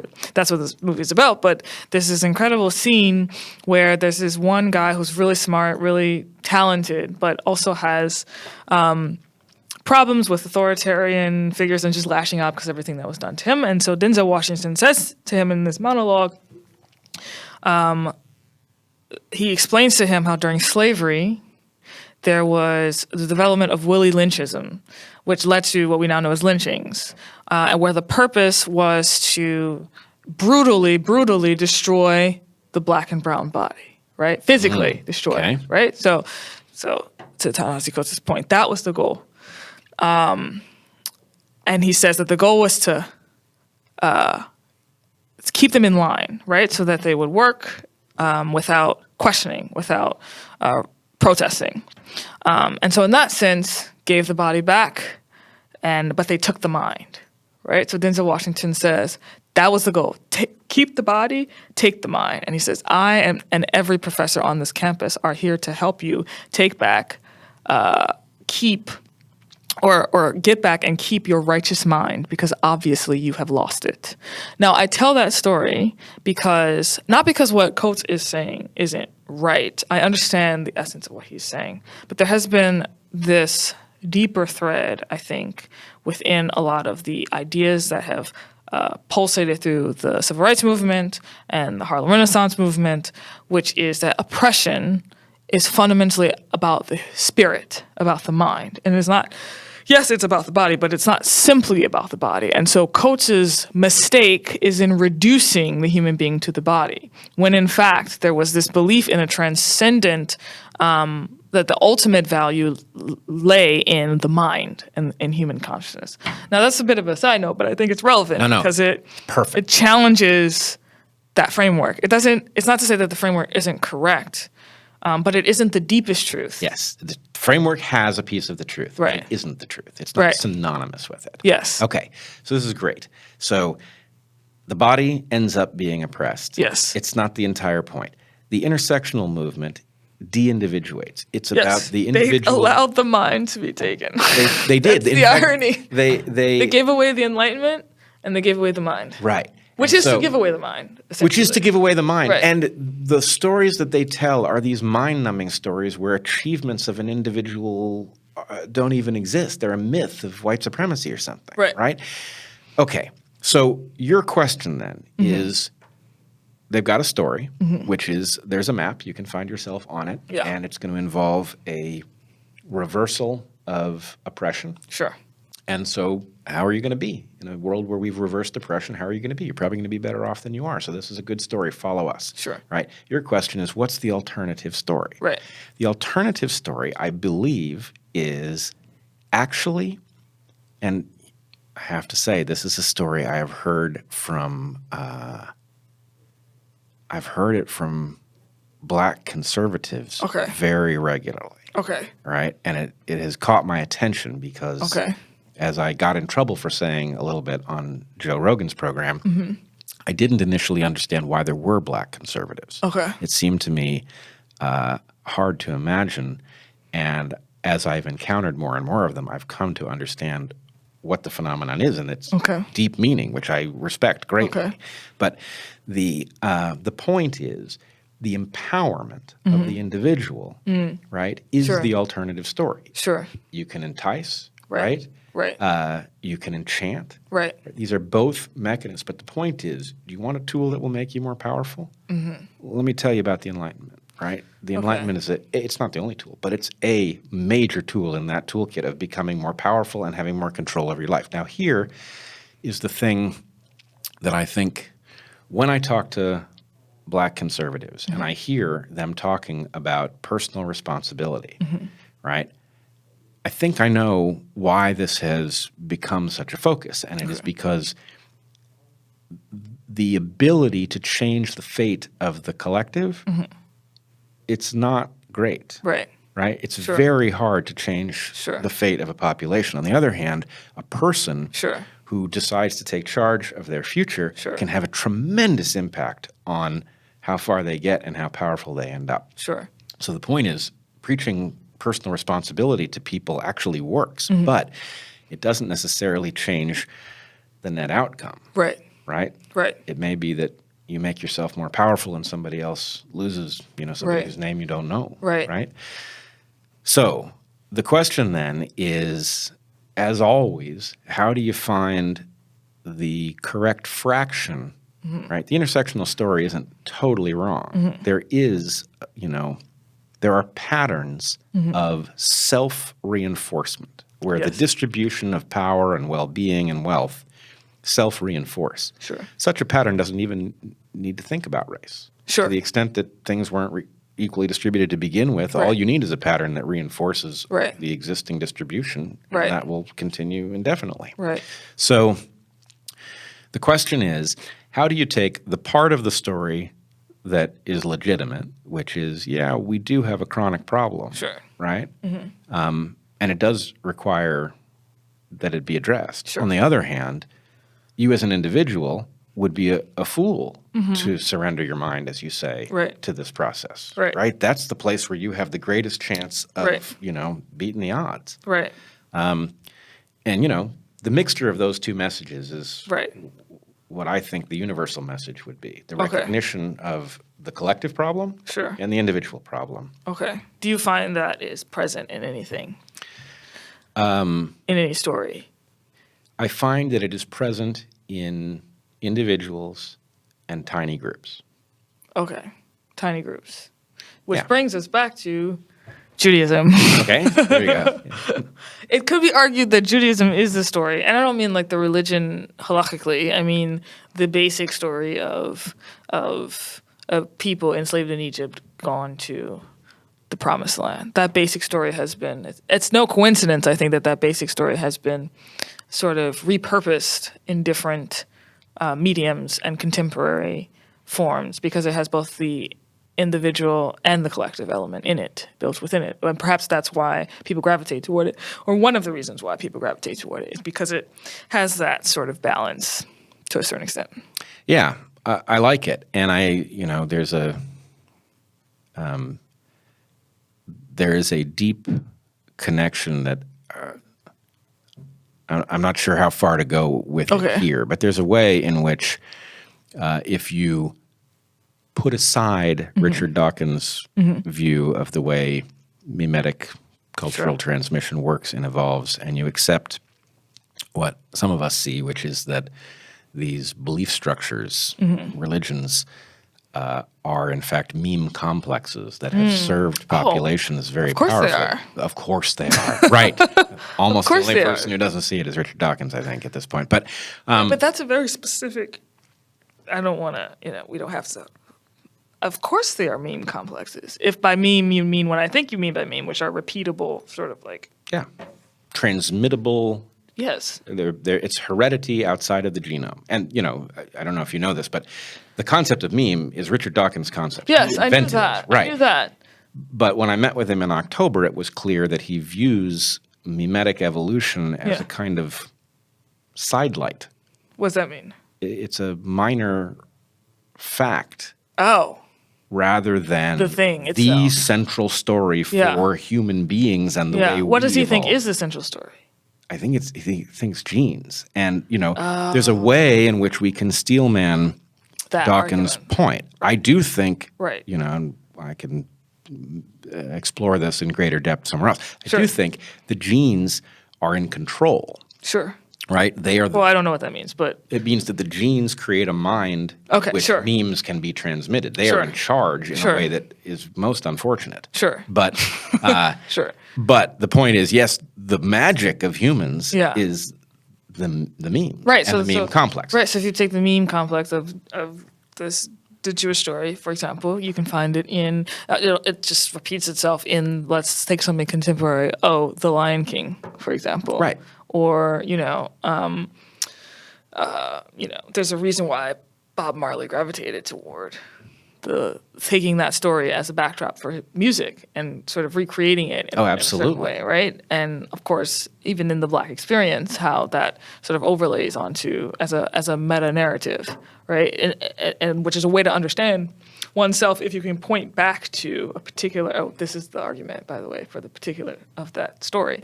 The particularness of the Jewish story makes it such that the Black collective in America, I don't know how, thousands of years later, can look back at that story and take that story and derive meaning from it.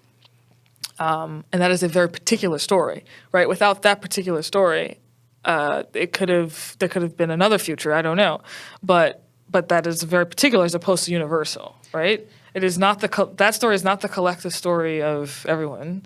It's a very particular story, but that because of its particularness, it was able to be taken and overlaid by people who also went through slavery.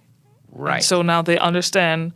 Now they can relate to that in a deeper level and create, different forms of meaning. And of course, if you look at what I would say Black people did with gospel and music in general, but gospel in particular, especially songs that preceded gospel that were sung during slavery, that took the language and the liturgy of the Jewish story and sort of incorporated it into what slaves at that time were going through as a means to overcome, the situation. I think that's an example of how something can still be particular, but still affect in a positive way the whole of humanity. Oh, it's absolutely beautiful, and I love the Bob Marley example. Yeah. Now, I hope I'm not going to get out of my depth here, but Okay.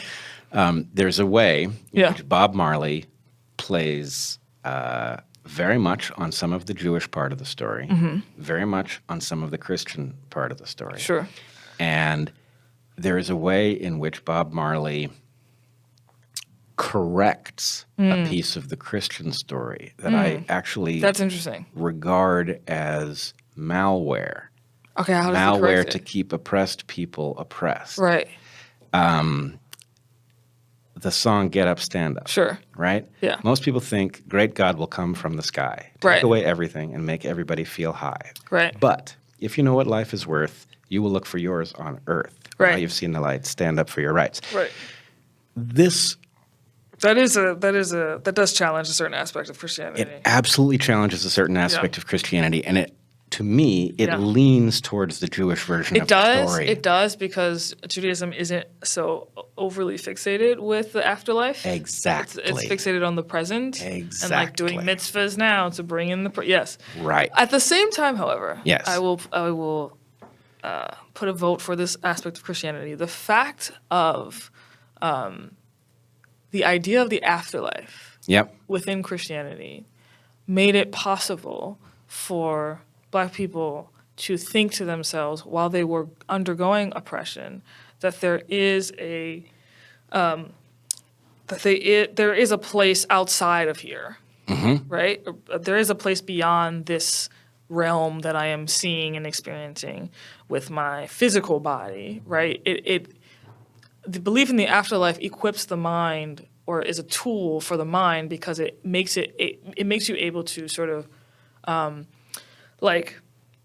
withstand some of the blows that are happening in the present. Because what's important is not the present. What's important is the future. Well, in that way, Yeah. does it not mirror Dr. King's invocation of the arc of the moral universe being long? Yeah. Right? Yeah. That same sort of... Right. And it's inevitably going to come. Right. It's inevitably going to come. But it is long. So anyway, to go back to the meme complex idea, the thing that the thing about memes and meme complexes is that they enjoy the ability to recombine. It's very much analogous to what happens with genes. Okay. Right? With two people mate, they bring their genes together, you get some new combination. There's a way in which Christians, if we take a phylogenetic view of these populations, the Christians are, in effect, a species of Jews. Jews are effectively the ancestral population. And a much larger population has emerged from it. Yes. Right? It dwarfs the Jewish population. But so what I would say is Christians are phylogenetically Jewish. Okay. Modern Jews are in part culturally Christian. Okay. They have actually adopted things from the New Testament that aren't in the Old Testament and included them in their meme complex. So, for example, monogamy, right? So what Yes, you I get, see. and you can sort of say, well, Bob Marley is playing with the mixture of the two. beliefs, Yeah. right? He's Yeah. playing with the mixture of beliefs and to a particular population, a Right. particularly oppressed population Right. that needed music Right. to sort of re-script where Right. they were and get them to look past the Christian obligation to Right. just simply endure. Right. Right? Right. So Bob Marley is like somebody, he's like a meme mixer Okay. in order to generate a more powerful story in your sense of it. This is a natural process. Right. It has to happen. It happens when people combine ideas and they jettison these and they adopt those and they mix them and bring them in. And so anyway, there is a very powerful story to be understood if we figure out how these massive meme complexes do evolve, in what way it's similar to genes, in which ways it is dissimilar, in what way it is subservient to genes, which is going to be a very important part of the story. But in any case, if we were to start looking at the world through that lens, I believe we would have a great deal of power to understand patterns of history that are otherwise just simply anomalous. Okay. Because you will find common story, or which would be effectively a meme. Right, because it will stop being difficult. If the idea is, well, are you Christian or are you Jewish? Right. That's not a really good question. Right, exactly. Right? It's like saying, is that a monkey or is it a primate? Yeah. It's both. Right. Right? Yeah. Not every primate is a monkey, but every monkey is a primate. Right. So to the extent that Christianity is a very successful version of Judaism, that's an important fact. Sure. Right? It says something about the way these two things will interrelate. And to the extent that an ancestral population can embrace discoveries of a descendant population that work, or that work in here and didn't work where the ancestors came from, that's a feature, not a bug. Okay. It begs the question, how Bob Marley then, or why Bob Marley became so popular, given how you just described what it was he was actually doing. I think you answered it earlier. Okay. And I think your point about the way pop culture interfaces with these ancient resonant threads, that this is basically right. the question. Yes. You've got lots of people playing with, they say things, they get a positive reaction, they explore those things further. Sure. Bob Marley was he was a genius who explored a particular quadrant that was very rich. It didn't abandon the traditions of the past, but it looked skeptically at part of it. It embraced other parts. It's musically so compelling for reasons that you would know far more as a musician than I could tell you. But there's a way in which reggae is, I don't know what to say. It's very basic. It reaches something very it's very deep. Tribal. Yeah. It's very in the sense that I think a lot of music that's like African or like the Caribbean, like from the African diaspora is like that. It has that effect. It tends to have that effect on many people. But it's not just African, because I found that there are elements of African music that can be found in like Irish and Scottish music as well. And you sort of saw the mixture of those musical origins in America to create American music anyway.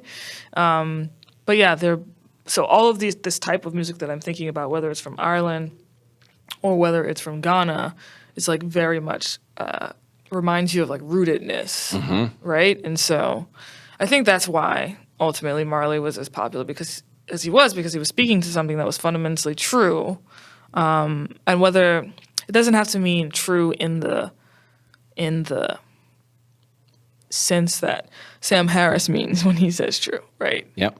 But it's a different kind of meaning, but something for whatever reason or another, fundamentally human beings are wired to resonate with, right? And are wired to respond to.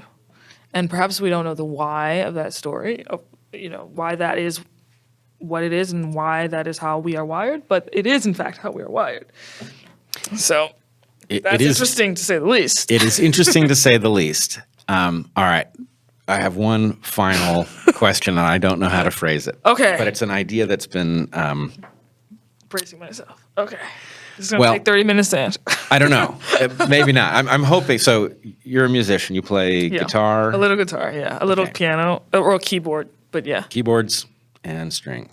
Keyboards and string, and I sing as well. Okay. And it's worth noting that the guitar is originally an African instrument. Yes. Yeah. Worth noting. Okay. So here's the rough idea. Okay. Something absolutely magical happened when European melodic sensibilities met African rhythmic sensibilities. And that's overly simplified. Sure. But let's just say in the New World, Sure. jazz and all of its derivatives, it was like a magic combination of things. Yeah. And it unleashed, I don't know, my favorite of these traditions might be Cuban salsa, which is in its own way kind of remained purer longer because of the economic isolation of Cuba as a result of the embargo. But anyway, something magic happened in the New World as a result of what the slave population brought and inevitably combined with the slave-holding population. Those two musical traditions was lightning in a bottle when they met. But here's the really interesting thing.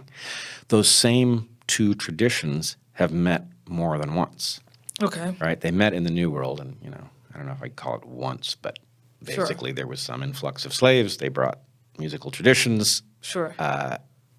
It happened, but it's also now happened again in Africa, right? Now, what I'm interested in is that I've started listening to some of those African versions of this. So, if these were languages, we would call it a Creole. Okay. Right? So the Creole is two languages. They meet.